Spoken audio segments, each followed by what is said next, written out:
So President Trump insists the U.S. still holds the cards with Iran, claiming he is in no rush to make a deal. This as the White House pushes back on a new report from Reuters, which claims Iran's supreme leader issued new directives saying the country's nuclear materials must stay in Iran. Here to discuss is retired four-star general, Fox News senior strategic analyst, General Jack Keane. General.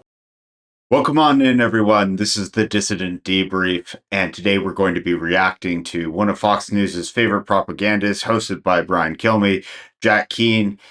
Jack Keane issuing a strong warning on what we are doing in Iran, and as Brian Kilmeade said, Trump believes that he still holds the cards. If we're talking about Uno, then we absolutely are holding all the cards, and if you guys know what the purpose of Uno is or how to win, you have to get rid of your cards.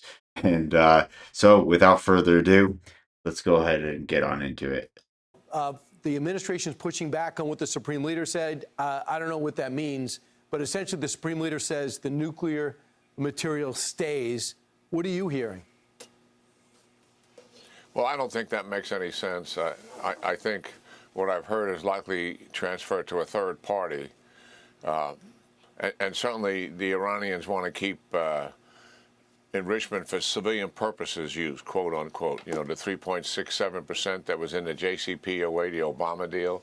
I can't imagine that being acceptable to the administration, because you give them any capability to enrich uranium, they can expand that into weapons-grade uranium at some point, which obviously is their intent. So there's a lot more to be seen here in terms of what a good deal looks like. But yeah, see, and this is already kind of wrong. Like, there was a fatwa, I think it was in 2003 or 2004, that they were not going. They kind of had a latent deterrence strategy where they had the nuclear material, where it was a latent deterrence strategy where they could if they wanted to, but they officially don't. But now we poked them so many times. We took out the Ayatollah February 28th. That closed down the strait. We've been very antagonistic to them for a long time, but especially in the last year and a half. This argument that they were at 6% and that they could develop a nuclear weapon. They weren't trying to develop a nuclear weapon. They weren't even close. Tulsi even said so as much a year ago. This whole thing is just totally ridiculous.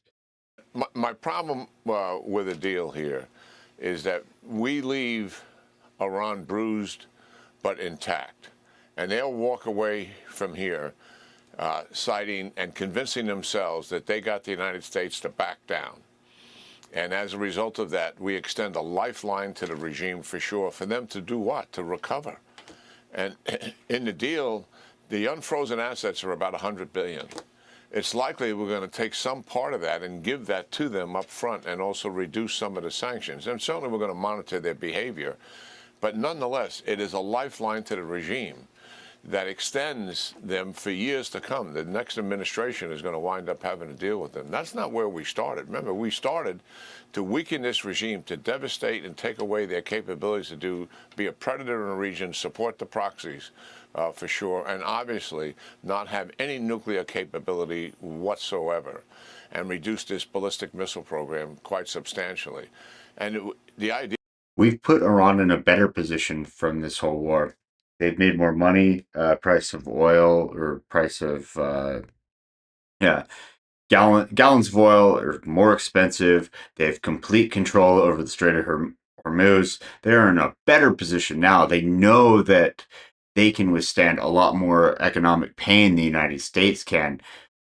So this idea that we are in the driver's seat on this one, or that we're calling the shots, is just totally ridiculous. We are the ones who are wounded. We've lost a lot of military bases. We've lost service people. The price of gas or price of oil is over $100 a barrel. To say that the U.S.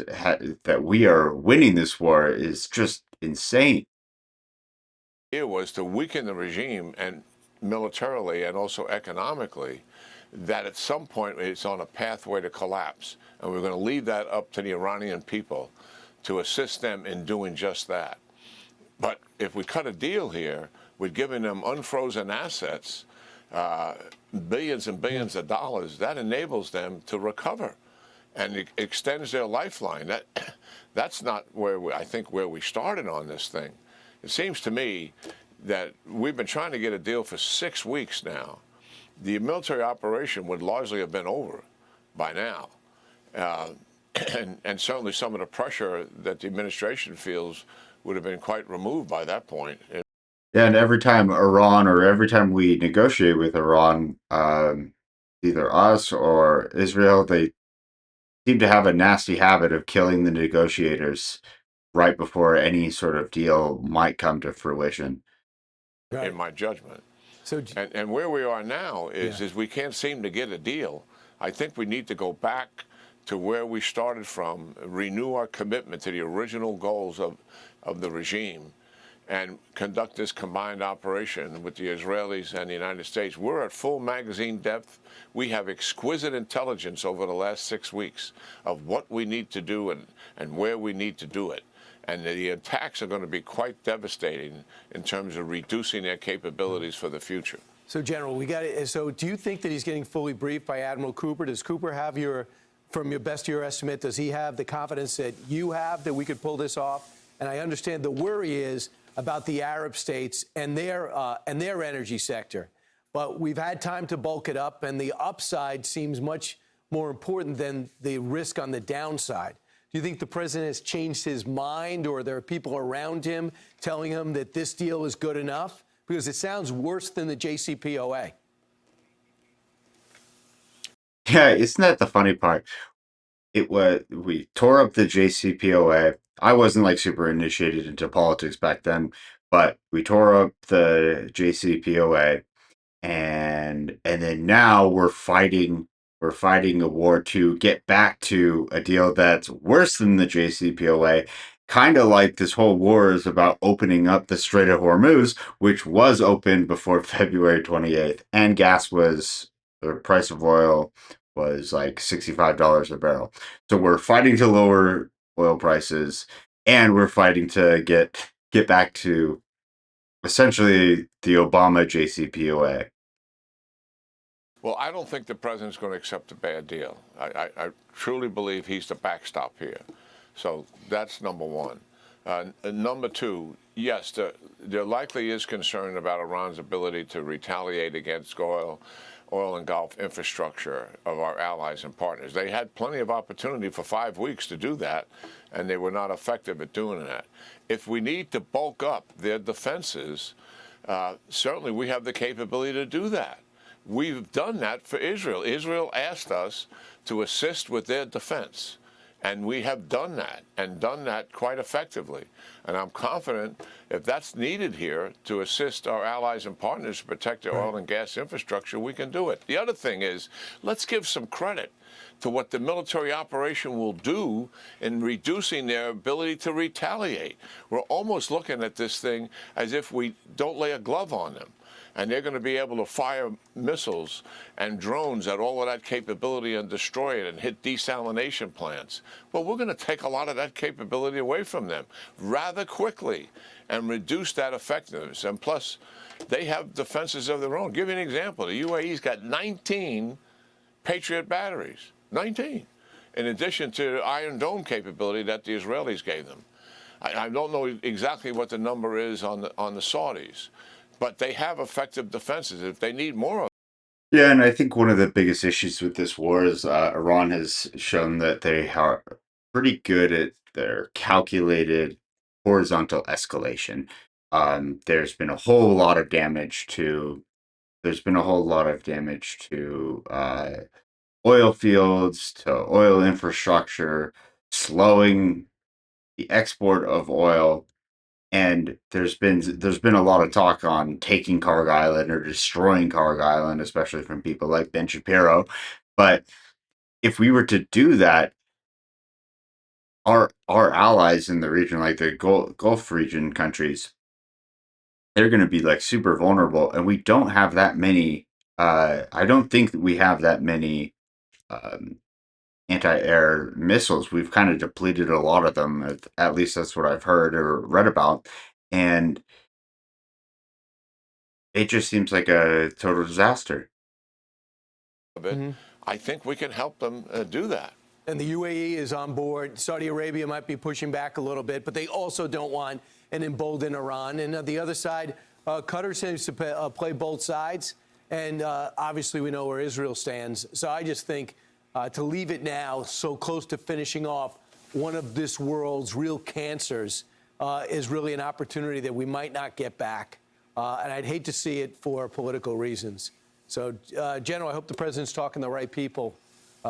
And thanks so much for joining us this morning. We'll see what develops because the Supreme Leader seems pretty dug in. He's not budging. So Yeah, we killed his whole fucking family in an evening. I can imagine that he's a little dug in. Every time that the United States has negotiated with Iran, we usually mess up the negotiations or kill their people, and then we open this war by killing the Ayatollah, his father, and basically his entire family. I can understand why they might be a little dug in and not willing to accept any deal because anytime that they negotiate with the U.S., we haven't exactly been the best faith negotiators. And I've heard a lot of people compare this, like the mindset of this war to the Vietnam War, where it's like just one more week, or if we just take out this, then like the regime will fold, and that just doesn't seem like it's the case at all. if that's the case, how could we possibly do a deal? Yeah.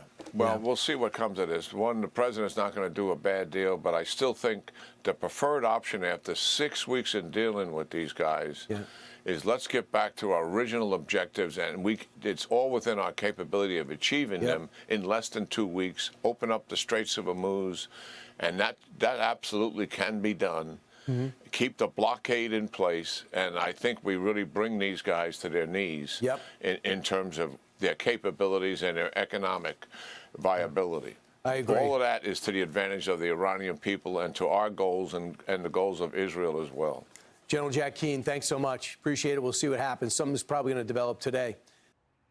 Be sure to like and subscribe. Well, that's what I have for you guys. I'm hoping for the best. I hope that no more strikes happen, no more wars. We find some sort of negotiated withdrawal. It doesn't seem likely, but yeah, that's the video reaction to Jack Keane, chief war propagandist, retired 4-star general. That's what I have for you. Thanks. Like, comment, subscribe. I'll see you in the next one. Peace.